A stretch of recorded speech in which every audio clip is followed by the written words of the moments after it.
Moving on, Balochistan में ये बड़ा ही बहुत ही अफसोस होता है जब बलूचिस्तान से ऐसी खबरें आती हैं और आ जाती हैं। बलूचिस्तान में दहशतगर्दी का कल एक और बड़ा वाक़या हुआ था। फितना अल खारिज ने कोयटा में खुदकुश धमाका करके एफसी हेडक्वार्टर्स में दाखिल होने की कोशिश की, लेकिन हमारे दलेर सिक्योरिटी जवानों ने 6 हमलावरों को मरकजी दरवाजे के पास ही ढेर कर दिया। सूबाई वजीर सेहत के मुताबिक धमाके में एफसी के 2 जवानों समेत 11 अफराद शहीद और 36 अफराद जख्मी हो गए हैं। बड़े हौलनाक विजुअल्स हैं इसके, जो फुटेज आती है आई है वो मतलब बड़ी ही टेरिफाइंग है। बलूचिस्तान में आपको बता दें कि अमन अमान की सूरत हाल पहले भी आइडियल ऑब्वियसली नहीं है, कभी भी नहीं रही, लेकिन कुछ अरसे से दहशतगर्दों ने पाकिस्तान दुश्मन बैरूनी ताकतों बिलखुसूस भारतीय प्रॉक्सीज ने सूबे का अमन अमान जो है वो दाव पर लगा रखा है। वज़ीर आला बलूचिस्तान सरफराज बुख्ती ने धमाके की तफसीलात बताई और ये भी कहा कि दहशतगर्द कभी अपने मकसद में कामयाब नहीं होंगे। जिस अंदाज में उन्होंने इस हमले को नाकाम किया है, 4 दहशतगर्द, एक ने खुदकुश किया और 4 दहशतगर्द जो है वो अंदर घुसना चाह रहे थे एफसी हेडक्वार्टर्स में। उन चारों को सड़क पे जहन्नुम वसल किया गया, वहीं पर वो जहन्नुम वसल हुए। वो शायद चाहते क्या थे? फिर हमारी एसडी के यूनिवर्सिटी में जिस तरीके से उन्होंने धमाका किया, हमारी बच्चियों को शहीद किया, वो चाहते यही हैं कि ये स्कूल बंद हो, ये हॉस्पिटल्स बंद हो, ये पार्क बंद हो, ये कॉलेजेस बंद हो, ये यूनिवर्सिटीज़ बंद हो। मैं उनको ये पैगाम देना चाहता हूँ कि ये मेरी बहादुर बच्चियाँ जो हैं धमाके के बावजूद यहाँ पर बैठी हुई है और तुम जैसे बुज़दिलों का मुकाबला करने के लिए हमारी ये बच्चियाँ काफ़ी हैं। बाकी तो बात की बात है, जो बाकी बच्चे जो हैं वो तो और बात है।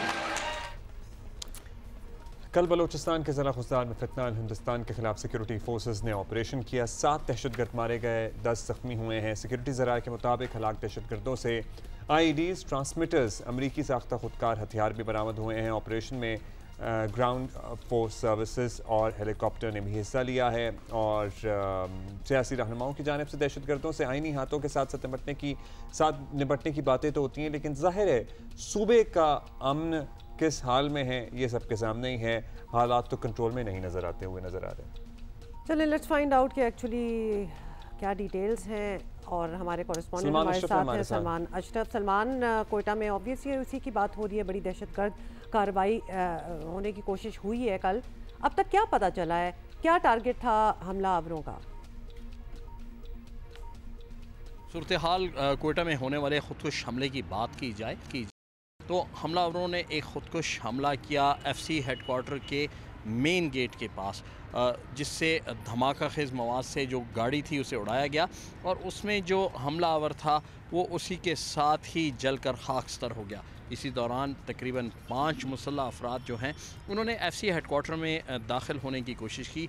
वाक़े के फ़ौरी बाद वहाँ पे अतराफ़ में जो है सूरत हाल काफ़ी बिगड़ती हुई नज़र आ रही थी, लेकिन जो टारगेट इस हमले का नज़र आ रहा है बज़ाहिर तौर पर और जो देखा गया है, तहकीकाती इदारे भी इस पर मुतफ़िक़ हैं कि उनका जो मेन मकसद था कि वो एफसी हेडक्वार्टर को टारगेट करें, एफसी हेडक्वार्टर के अंदर दाखिल हों और ख़ुदा न खास्ता वहाँ उसके बाद अगर वो दाखिल हो जाते तो सूरत हाल काफ़ी तब्दील होती और काफ़ी हद तक जानी व माली नुकसान होता। लेकिन जैसे ही हमलावरों ने धमाका किया उसके बाद वो अंदर इंटर होने की कोशिश कर रहे थे तो पैरे पे मौजूद जो एफसी एहलकार थे उन्होंने जमा मर्दी का मुजाहरा किया और इस वाक़े में जो टेररिस्ट वहाँ पे जा रहे थे उनके साथ मुकाबला किया। फायरिंग हुई, इस दौरान हल्के फुल्के धमाकों की आवाज़ें भी सुनाई देती रहीं।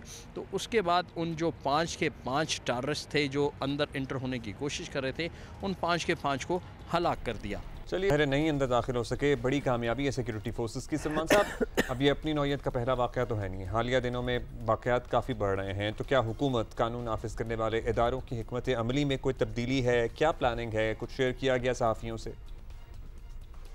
जी, बदकिस्मती ये कहना ये पहला वाक़या नहीं है। इस तरह के मुतादिद वाक़े जो सूबे के तूलो अर्ज़ में हो रहे हैं, कभी तुर्बत को हिट किया जाता है, कभी खुजदार को, कभी मसनूक एरिया को, कभी कोयटा को, और इसी तरह कभी सिब्बी, नसीराबाद, जाफराबाद, आवारान और दीगर अजला को भी इसी तरह टारगेट किया जा रहा है। तो ये एक अनफॉर्चुनेट ज़रूर है। हुकूमत और कानून नाफिज करने इदारों की कारकर्दगी के हवाले से अगर देखा जाए तो वो क्वेश्चन मार्क है, क्योंकि हर वाक़े के बाद वो दुश्मनों के ख़िलाफ़ नबर्द आज़मा होने, उनकी कमर तोड़ने के दावे ज़रूर देखे जाते हैं हुकूमत की जानिब से, इंतज़ामिया की जानिब से, लेकिन हर वाक़े के बाद दोबारा वाक़या हो जाना उनकी कारकर्दगी को सवालिया निशान करता है।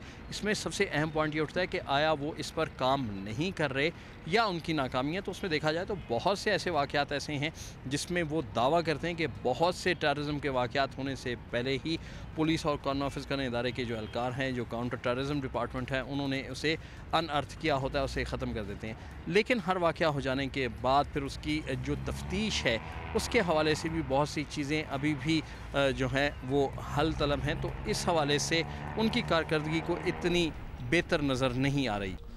Goes out to the families who have been affected in this Absolutely, that is all tragic we can think incident. about. So, ज़ाहिर है सब्र दे अल्लाह ताला आप सबको और होपफुली बलूचिस्तान के हालात हालात जो बेहतर है हों। वो बेहतर हों जल्द अज जल्द।